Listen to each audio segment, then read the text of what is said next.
בבקשה. Bonjour Marcel Goldman. Bonjour. Comment avez-vous connu Manitou et dans quelles années? En quelle année? Eh bien, si vous voulez, la première fois que je l'ai vu, pas encore rencontré, vu, c'est en 1947, un jamboree mondial de tous les éclaireurs. Et il y avait notamment une participation importante des éclaireurs israélites, donc des EI. Et j'étais à l'époque un jeune éclaireur, je venais de faire ma bar mitzvah. Et c'est la première fois que j'ai pu voir Manitou et entendre parler de lui. Donc il était à l'époque commissaire, je ne sais pas s'il était déjà commissaire général ou pas, enfin c'était l'un des chefs importants du mouvement. Ça c'est la première fois où je l'ai vu. Ensuite, quand l'ai-je rencontré? Je l'ai rencontré en 1955 à l'occasion d'un voyage en Israël.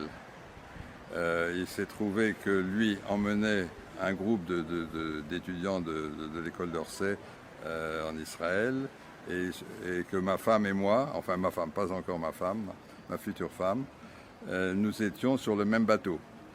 Donc et à l'époque, bon, les voyages duraient assez longtemps et en quelques jours, bon, nous avons pu faire connaissance et vraiment connaissance. Il a donné quelques cours. Et donc ça a été ma première véritable rencontre avec Manitou. Et à la suite de ce voyage, il nous a invités, donc ma femme Nicole et moi, à venir à Orsay. Donc ce que nous avons fait dans l'année universitaire 1955-1956.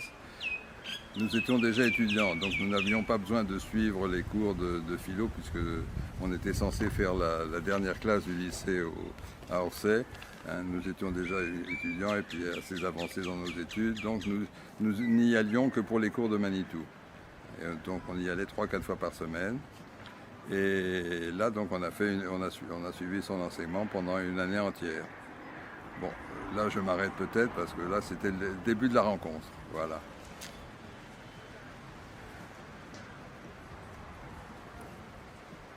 Comment le livre que vous avez fait a commencé? Bien. Alors à l'origine, je suivais régulièrement les cours de Manitou. Et à l'origine, donc à sa demande, je m'étais employé à réunir les quelques écrits que Jacob Gordin, son premier maître ashkénaze, comme il le qualifiait lui-même, à réunir quelques textes de Jacob Gordin. Donc ça c'est un travail qui m'a demandé beaucoup de temps parce que la relation avec la veuve de Jacob Gordin n'était pas toujours simple, les papiers étaient dispersés. Moi-même j'avais pu réunir un certain nombre de textes et donc j'ai publié un premier volume sur les écrits de Jacob Gordin. Et là, Manitou, tu as fait ce que... Donc il m'a dit, bon, maintenant tu peux t'occuper de moi. Et pendant toute la période où j'ai suivi des cours des enseignements de Manitou, c'est pendant déjà une trentaine d'années, sinon plus, j'avais réuni un peu tous les textes que je pouvais voir dans différents médias. Et donc je lui ai montré ce que j'avais déjà réuni.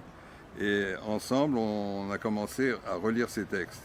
Alors ça s'est passé à Jérusalem dans l'année 95. Donc on se voyait une fois par semaine et on relisait ensemble les textes. Alors lui-même faisait quelques corrections sur les textes parce qu'une expression ne le satisfaisait plus. Donc on a fait ce travail ensemble sur les textes du premier tome et on a établi ensemble un plan pour le premier volume. Malheureusement, Manitou est décédé en 96. Il n'a pas pu voir la fin du travail, le travail achevé.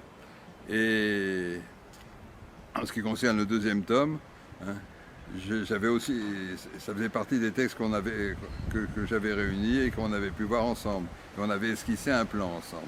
Donc ça s'est arrêté là, sa participation. Ensuite, j'ai continué tout seul jusqu'à l'achèvement du travail. Quelle est la principale chose que vous voulez que les gens apprennent sur Manitou? Bien, il y a beaucoup de choses importantes que l'on pourrait mentionner. On parle souvent de son enseignement sur les engendrements, les toladot, sur le couple créateur de l'histoire, sur l'être frère. Moi, je souhaiterais mentionner un autre enseignement qui me paraît capital et très important dans notre contexte israélien, hein, puis dans le contexte du monde juif en général, c'est l'unité. Hein. Ça, c'était l'un de ses enseignements fondamentaux. Bon, il a beaucoup parlé de l'unité des valeurs, effectivement, le din et le recet, comment les deux peuvent se combiner, et l'unité du peuple, ça c'est quelque chose qui lui paraît essentiel, et il soulignait constamment cet aspect-là. Bon, quelque chose de drôle de Manitou. Bon, il y a une formule que beaucoup de gens citent, d'ailleurs ça rentre dans le cadre de l'unité. Hein. Tous les juifs sont juifs, y compris les athées, y compris les pieux, et puis etc. Et y compris les juifs enrhumés. Hein. Voilà. Hein, bon. Alors, si vous voulez, comme citation, hein, je vais faire une citation un peu longue, parce que Manitou, à la fin de sa vie, a commencé à donner des cours sur le Sha'ar Ha'orah de Guy Catilla, et il était, comme nous le savons tous, un grand kabbaliste, et il a écrit sur son lit d'hôpital, quelques jours avant sa disparition, des poèmes, tous inspirés de la Kabbalah. Alors, en français, ça donne quelque chose de très beau sur le plan esthétique, hein, sur le plan des images, mais en fait, ces images renvoient toutes à des notions de Kabbalah. Donc, il faudrait qu'un jour, un kabbaliste, connaissant le français et la Kabbale, s'attache à traduire ces textes en hébreu. Mais ça ne peut pas être traduit par un traducteur, un simple traducteur. Il ne s'agit pas de traduire les mots mot à mot, puisque chaque mot renvoie à une notion importante. Alors, si vous voulez, je vais lire.